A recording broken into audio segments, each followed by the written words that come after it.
Hello po sa inyong lahat. Alam nyo, katatapos ko palang mag-shooting ng pelikulang The Graduation Day. Alam niyo naman siguro, doon sa mga followers ko talaga na ayaw kong palaging nag-shooting sa hospital. Ako nga, pag may sakit, parang kung ma-avoid ko na magpunta ng ospital, hindi ako pupunta. Kung mayroong private clinic, doon na lang po ako. Ngayon, wala naman ako magagawa. Trabaho ko po yun, hindi ko syempre sasabihin sa inyo yung kung anong klaseng hospital yun. Kung ano yung pangalan ng hospital. Katulad din ng palagi kong sinasabi sa inyo, wala pong kaluluwa sa sementeryo unless araw ng mga patay. Pagdalaw ng mga mahal nila sa buhay, pumupunta rin sila doon kasi alam nila na nandun yung mahal nila sa buhay. Pero wala akong kaluluwa na tumatambay sa sementeryo. Ang napakarami po ay sa hospital. Okay, may mga kwento na ako tungkol dyan Kung masusundan ninyo yung mga postings ko before, malalaman ninyo na meron nga yung time na yung taping ko naman, hindi po shooting. Taping kasi pagka television show, shooting pagka pelikula. Taping ng asawa ko dun sa hospital. Meron talagang nakatingin na mag-ina na nakita nung ibang mga taong nanonood. Hindi ko naman sinasabi kung ano ay yung nakikita ko. Sabi ko lang may kaluluwa. Pero meron kasing open ang third eye o yung regalo sa kanila ng langit ay yung nakakakita ng mga kaluluwa. Yun, yung mag-ina, nakita, merong may bata, nakita ng ibang nanonood without me telling them kung ano yung nakita ko. And ito naman ngayon,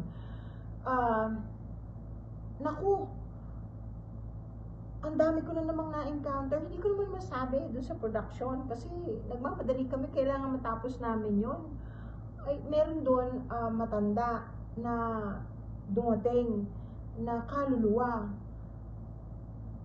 Tinitingnan niya ako pero nakangiti. Tapos hindi naman siya pangit. Yung pagtingin niya parang gusto lang niya mag-usyoso. True enough, doon siya namatay. Tapos, meron pa rin siyang pagtingin doon sa mga nurses na nag-alaga sa kanya noon kasi matagal siyang may sakit. Normal po yan. Karamihan po ng mga matatanda na nagkasakit ng matagal o yung mga cancer patients na naratay sa hospital, matagal silang nasa hospital. Meron mga nurses na nakakasundo nila o mababait. Karamihan naman po kasi ng mga nurses na Pilipina talagang pagkaaayos at pagkababait at mapagmahal talaga sa mga lalo na sa matatanda at saka sa mga bata din. Itong matandang ito, sabi niya, nagpasya lang ako.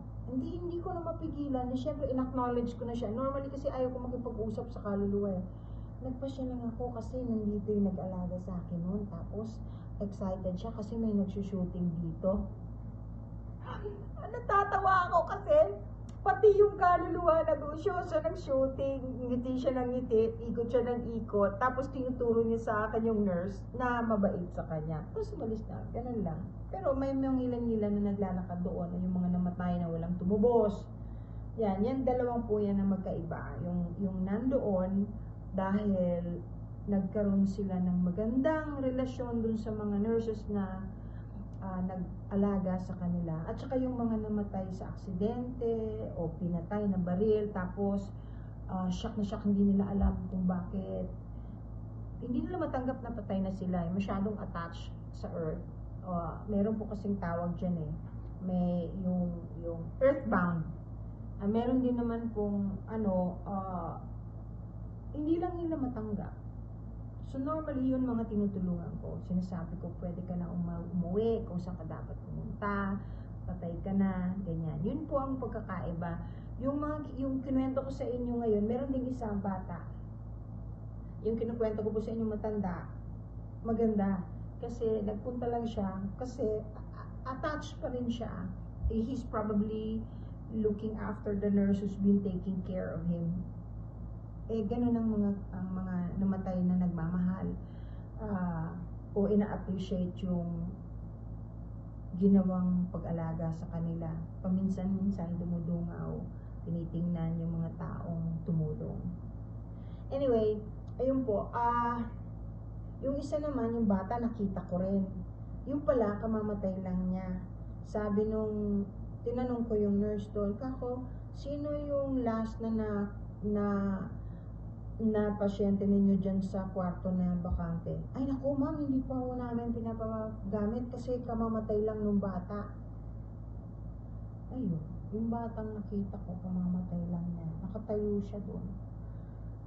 Tapos, ang sakit lang sa dibdib pag bata, alam nyo, kasi tinitingnan niya ako, nakikita niya siguro, alam niya na nakikita ko siya.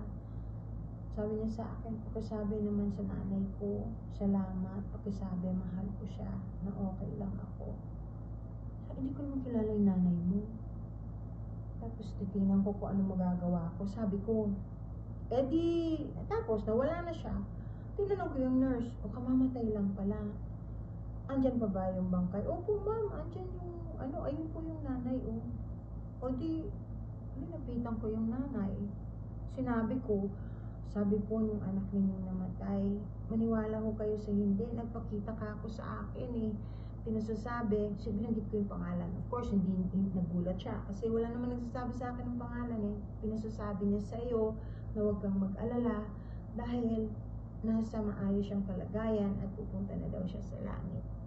Di umiyak yung nanay. Sabi ng nanay, naku, alam mo ba, na yun ang inaalala ko, na yun ang pinag-usapan namin ng anak ko, kasi gusto kong malaman na okay lang siya, na pag-alis niya, hindi ako mag-aalala kung saan siya mapupunta. Iiyak siya ng iyak. Salamat, at nakausap mo yung anak ko. The boy is 9 years old. Anyway, yun lang po ang gusto kong i-share sa inyo. Kaya ako po, hindi talaga ako mapakali pag nasa hospital. Ayan lang po. Kung may tanong kayo, pwede nyo naman akong i-message. Pasensya na ho, hindi ako maka-live ngayon kasi ang hina ng internet baka po in a few days. Okay po, God bless you, God bless everyone. Malapit na po ang mahal na araw. Ayan, magtatanong na naman kayo. Ito po yung rose quartz na crystal na dapat ninyong isuot. Ito ang magandang crystal ngayong panahon na to. Ito or something green para po sa heart chakra. Sa Crystal Abundance nyo po, Crystal Abundance Philippines, doon po ninyo tingnan. Dito sa TikTok meron kung gusto po ninyo para sigurado kayong tunay, maganda, maayos. I'll see you soon. Sige po, bye-bye po.